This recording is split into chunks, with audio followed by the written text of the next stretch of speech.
Friends, welcome to my story channel. நாம இன்னைக்கு பார்க்க போற ஸ்டோரி என்னன்னா, மனைவி வேலைக்கு போனதும் தினமும் உல்லாசமாக சென்ற கணவன்.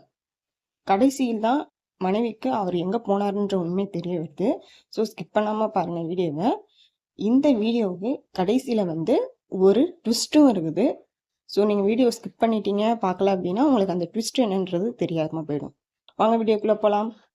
சென்னை நகரின் ஓரத்தில் அமைந்திருந்த ஒரு அமைதியான குடியிருப்பில் வாழ்ந்து வந்தார்கள் அரவிந்த் மற்றும் அவரது மனைவி நந்தினி.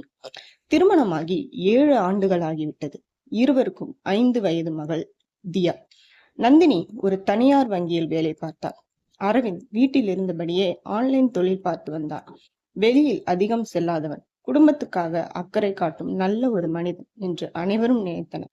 ஆனால் சில மாதங்களாக நந்தினிக்கு ஒரு மாற்றம் தெரிந்தது. அவள் காலை வேலைக்கு சென்றவுடன் அரவிந்த் வீட்டை விட்டு வெளியேறி விடுவான். மாலை நேரத்தில் தான் திரும்புவான். எங்க போறீங்க தினமும் என்று ஒரு நாள் கேட்டாள் நந்தினி. சும்மா நண்பர்களை பார்க்க என்று சாதாரணமா சொன்னான். ஆனால் அந்த பதிலில் ஏதோ மறைவு இருந்தது. ஒரு நாள் அக்கம் பக்கத்து வீட்டு கமலா நந்தினியிடம் சொன்னான், உங்க கணவர் தினமும் நல்லா ட்ரெஸ் பண்ணிட்டு வெளியே போறாரு. ஒரு பொண்ணு கூட கார்ல போனதை பார்த்தேன். அந்த ஒரு வார்த்தை நந்தினியின் மனதை கிழித்தது.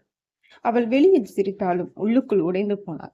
அந்த நாளில் இருந்து நந்தினி கவனிக்க ஆரம்பித்தாள். அரவிந்த் தினமும் புதிய சட்டை அணிவான், செல்போனில் பாஸ்வேர்டு வைத்தான், இரவில் யாரோடு மெதுவாக பேசுவான். என்ன ஆச்சு உங்களுக்கு என்று கேட்டால் வேலை டென்ஷன் என தப்பித்துக் கொள்வான். ஒரு நாள் இரவு அரவிந்த் குளிக்க சென்ற போது அவன் போன் ஒலித்தது. அதுல வந்த பேர் மீனா. நந்தினியின் இதயம் நின்று போனது போல இருந்தது. அவள் போனை எடுக்கவில்லை. ஆனால் அந்த பெயரை அவளை அழ வைத்தது. என்ன குறை இருந்தது என்கிட்ட என்று தனியாக அறையில் அமர்ந்து அழுதாள். அடுத்த நாள் நந்தினி அலுவலகத்துக்கு செல்லும் போல வீட்டை விட்டு கிளம்பினாள். ஆனால் சிறிது நேரம் சென்ற பின் திரும்பி அருகில் அறைந்து நின்றாள். காலை 10 மணிக்கு அரவிந்த் அழகாக உடை அணிந்து வீட்டை பூட்டி விட்டு வெளியே வந்தான். சிறிது நேரத்தில் ஒரு வெள்ளை கார் வந்து நின்றது. அதில் இருந்த பெண் சிரித்தபடி கதவை திறந்தாள். அரவிந்த் காரில் ஏறினான். நந்தினியின் கண்களில் கண்ணீர் நிரம்பியது. இது உண்மையா என்று அவள் நடுங்கினாள். அவள் ஆட்டோ பிடித்து அந்த காரை பின்தொடர்ந்தாள். கார் நகரின் வெளிப்புறத்தில் உள்ள ஒரு பெரிய கட்டிடத்தின் முன் நின்றது. அதில் எழுதப்பட்டிருந்தது, ஆனந்தம் முதியோர் மற்றும் ஆதரவற்றோர் இல்லம் என்று.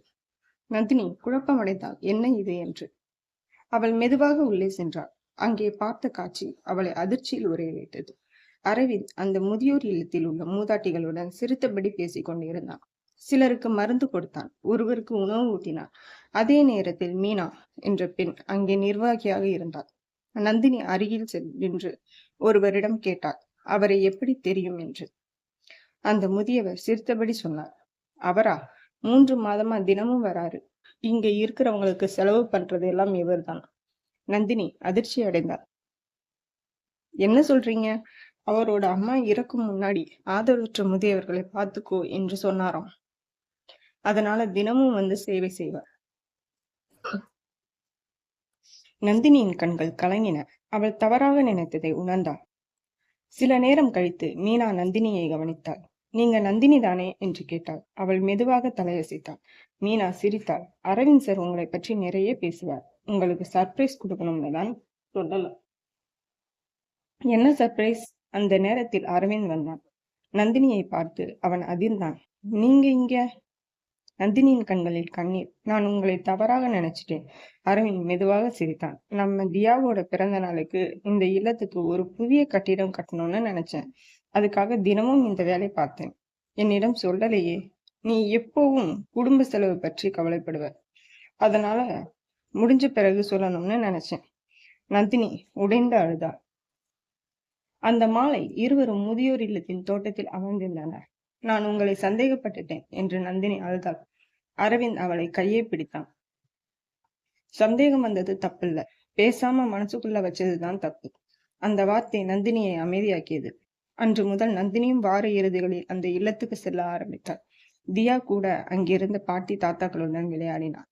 அந்த இல்லத்தில் இருந்த அனைவரும் அவர்கள் குடும்பமாக மாறினர். ஒரு நாள் அந்த இல்லத்தில் இருந்த வயதான பாட்டி ஒருவர் நந்தினியிடம் சொன்னார், மகளே, உங்க கணவர் மாதிரி மனசு எல்லாருக்கும் கிடைக்காது. அவர் வர்றதுக்கு பிறகுதான் இங்க மீண்டும் சிரிப்பு வந்துச்சு. அந்த வார்த்தையை கேட்ட நந்தினி அரவிந்தை பார்த்தா. அவள் சாதாரண மனிதர்களை அன்பை மறைத்து வாழ்ந்த மனிதன். சில நேரங்களில் நாம் பார்க்கும் விஷயம் உண்மை போல தோன்றலாம், ஆனால் அதன் பின்னால் இருக்கும் காரணம் முற்றிலும் வேறாக இருக்கலாம். ஒரு உறவை அழிப்பது சந்தேகம் அல்ல, பேசாமல் இருப்பதுதான். இன்றைய வாழ்க்கையில் கணவன் மனைவி உறவுகள் பல நேரங்களில் சந்தேகத்தால் பாதிக்கப்படுகின்றன. சமூக ஊடகங்கள், மறைமுக பேச்சுக்கள், நேரமின்மை இவை அனைத்தும் மனதில் தேவையற்ற பயத்தையும் குழப்பத்தையும் உருவாக்குகின்றன.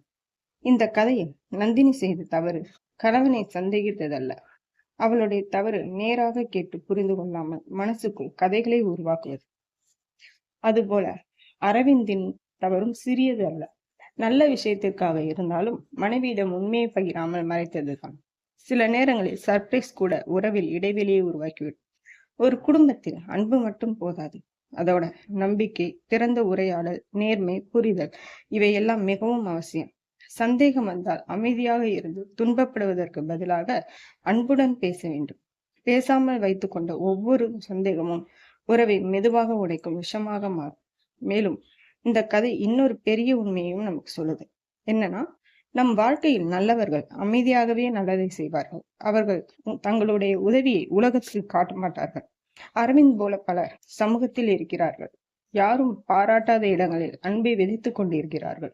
உண்மையான மனிதநேயம் என்பது புகழுக்காக செய்யப்படுவதல்ல, மனசாட்சிக்காக செய்யப்படுவது. இறுதியாக, ஒரு உறவில் கேள்விகள் கேட்கலாம், கோபமும் படலாம், அழலாம், ஆனால் ஒருவரை ஒருவர் விட்டு கொடுக்க கூடாது. ஏனெனில் புரிதலுடன் பேசப்பட்ட ஒரு நிமிடம் பல வருட உறவை காப்பாற்றப்படும். என்ன நேயர்களே, நம்மளுடைய இந்த ஸ்டோரி உங்களுக்கு பிடிச்சிருக்கும்னு நினைக்கிறேன். நம்மளுடைய சேனல்ல ஜஸ்ட் 51 வீடியோஸ்ல 6 மந்த்ல மானிட்டேஷன் ஆயிடுச்சு. உங்களுடைய ஸ்டோரி சேனல் எதனா வச்சிருந்தீங்கன்னா, இதே மாதிரி மானிட்டேஷன் ஆகணும்னு நினைச்சீங்கன்னா மறக்காம நம்மளுடைய மெயில் ஐடிக்கு நீங்க கான்டாக்ட் பண்ணலாம். உங்களுக்கு தேவையான உதவிகள் வழங்கப்படும். அப்படி இல்லை அப்படின்னா மெம்பர்ஷிப்ல ஜாயின் பண்ணீங்களாலும் உங்களுடைய சந்தேகங்களுக்கு விடைகள் கொடுக்கப்படும். நிறைய நம்ம இந்த வீடியோக்கு ரிலேட்டடான ஸ்டோரிஸ் எல்லாமே நான் டிஸ்கிரிப்ஷன்ல கொடுத்துருக்கிறேன். ஸோ ஸ்கிப் பண்ணாமல் வாட்ச் பண்ணி பாருங்கள். நம்மளுடைய சேனல் உங்களுக்கு பிடிச்சிருந்தது அப்படின்னா லைக் பண்ணுங்கள், கமெண்ட் பண்ணுங்கள், சப்ஸ்கிரைப் பண்ணுங்கள், மறக்காமல் வாட்ச் பண்ணுங்கள். நம்மளுடைய சேனலில் எந்த மாதிரி வீடியோ போடலாம், உங்களுக்கு எந்த மாதிரி வீடியோ வேணும் அப்படின்னும் மறக்காமல் எங்களுக்கு கமெண்ட் பண்ணுங்கள்.